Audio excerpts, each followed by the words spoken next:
तो बाबा कहते हैं, अगर जरा भी सैंपल बनने में कमी दिखाई दी तो अनेक आत्माओं के भाग्य बनाने के बजाय भाग्य बनाने से वंचित करने के निमित्त भी बन जाएंगे, क्योंकि देखने वाले सुनने वाले साकार रूप में आप निमित्त आत्माओं को देखते हैं। 18 जनवरी 1987 की कल जो हम अव्यक्त वाणी रिवाइज कर रहे थे उसी को कंटिन्यू कर रहे हैं अभी। तो बाबा कहते हैं, बाप तो गुप्त है ना, परंतु बच्चों के द्वारा बाबा प्रत्यक्ष होता है।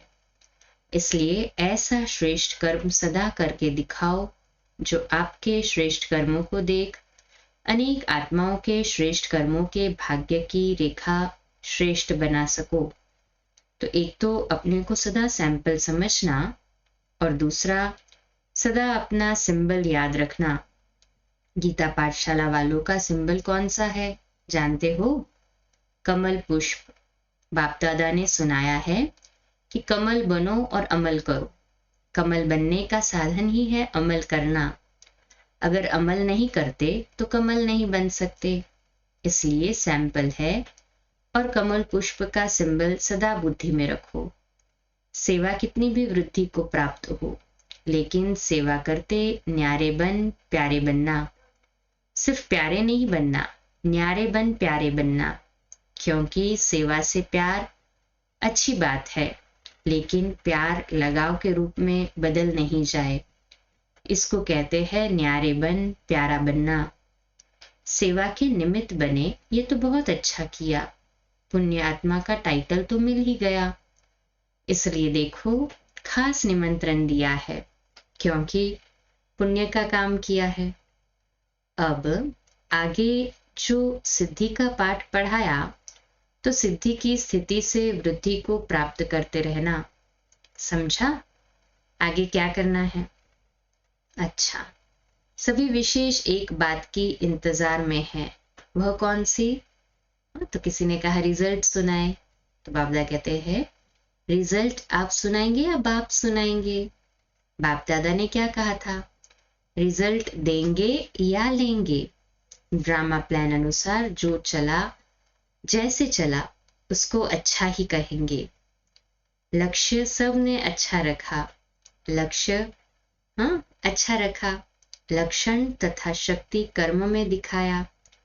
बहुत काल का वरदान नंबरवार धारण किया भी, और अभी जो भी वरदान प्राप्त किया वह वरदानी मूर्त बन बाप समान वरदान दाता बनते रहना। अभी बाप दादा क्या चाहते हैं? वरदान तो मिला, अब इस वर्ष बहुत काल बंधन मुक्त अर्थात बाप समान कर्मातीत स्थिति का विशेष अभ्यास करते दुनिया को न्यारा और प्यारापन का अनुभव कराओ। कभी कभी अनुभव करना, अभी इस विधि को बदल बहुत काल के अनुभूतियों का प्रत्यक्ष, बहुत काल अचल अडोल निर्विघ्न निर्बंधन निर्विकल्प निर्विकर्म अर्थात निराकारी निर्विकारी और निरअहंकारी, इसी स्थिति को दुनिया के आगे प्रत्यक्ष रूप में लाओ। इसको कहते हैं बाप समान बनना। समझा? रिजल्ट में पहले स्वयं से स्वयं संतुष्ट वह कितने रहे? क्योंकि एक है स्वयं की संतुष्टता, दूसरी है ब्राह्मण परिवार की संतुष्टता, तीसरी है बाप की संतुष्टता। तीनों की रिजल्ट में अभी और मार्क्स लेनी है, तो संतुष्ट बनो, संतुष्ट करो। बाप की संतुष्ट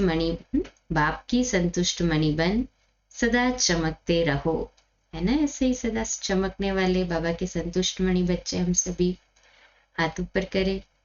बाप दादा बच्चों का रिगार्ड रखते हैं, इसलिए गुप्त रिकॉर्ड बनाते हैं।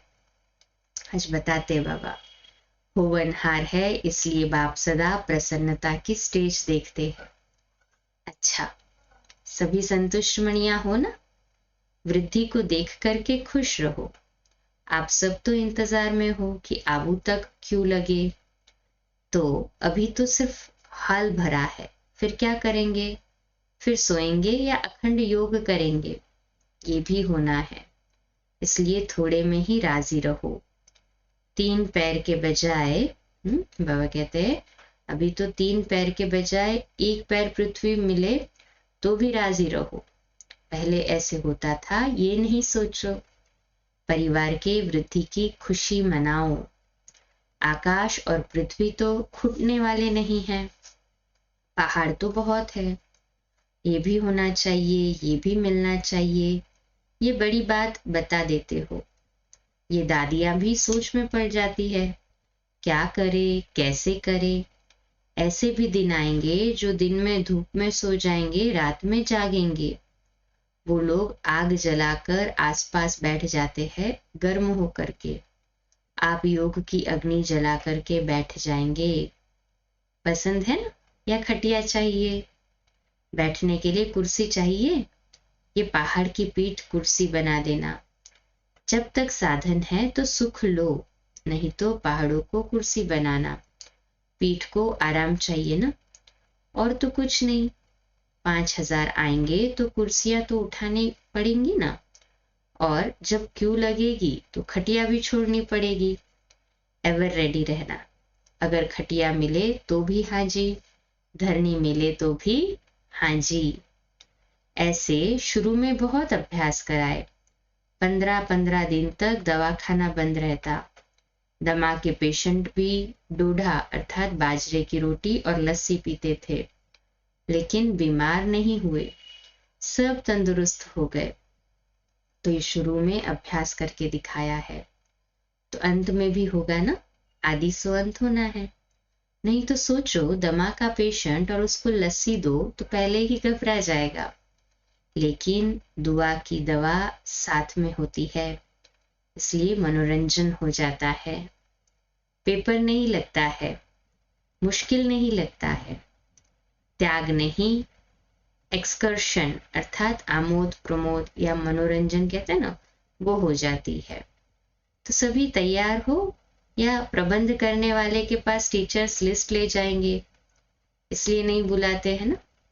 समय आने पर ये सब साधन से भी परे साधना के सिद्धि रूप में अनुभव करेंगे। रूहानी मिलिट्री अर्थात सेना भी है ना, मिलिट्री का पार्ट भी तो बजाना है। अभी तो स्नेही परिवार है, घर है, ये भी अनुभव कर रहे हो। लेकिन समय पर रूहानी मिलिट्री बन, जो समय आया उसको उसी स्नेह से पार करना, ये भी मिलिट्री की विशेषता है। अच्छा, तो यहाँ पे पॉज लेते हैं। कल रात को 8:45 कंटिन्यू करेंगे, और कल सुबह अमृत वेला 3:30 से 4:30, और नेक्स्ट लिंक में मुरली 4:45 बजे। ओम शांति।